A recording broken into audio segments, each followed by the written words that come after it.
ایک عورت بڑی تیزی سے میدان کی طرف آ رہی ہے اور پکار پکار کے کہہ رہی ہے، سنا ہے سرکار صلی اللہ علیہ وآلہ وسلم کے دندان مبارک شہید ہوئے ہیں۔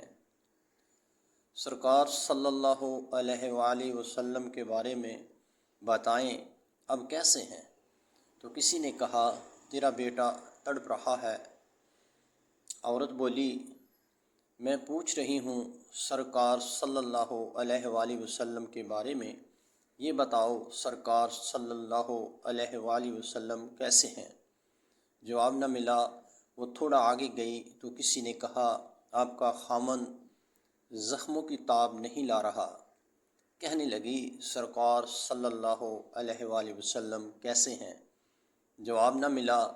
پھر تھوڑا اور آگے گئی، پھر کسی نے کہا، تیرا بھائی جو ہے اس کو بہت سخت چوٹ لگی ہے،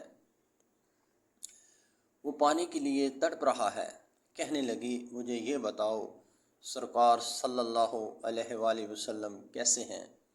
پھر بتایا گیا کہ سرکار صلی اللہ علیہ وآلہ وسلم کے دندان مبارک شہید ہوئے ہیں، لیکن آپ صلی اللہ علیہ وآلہ وسلم خیریت سے ہیں۔ پھر واپس پلٹی، بھائی بھی جا چکا تھا، خامد بھی جا چکا تھا، بیٹا بھی جا چکا تھا۔ کہنے لگی، الحمدللہ، جو ماہی محمد صلی اللہ علیہ وآلہ وسلم تو مر گیا، وہ تر گیا۔ عقل والوں کے نصیبوں میں کہاں ذوق جنون، عشق والے ہیں جو ہر چیز لٹا دیتے ہیں۔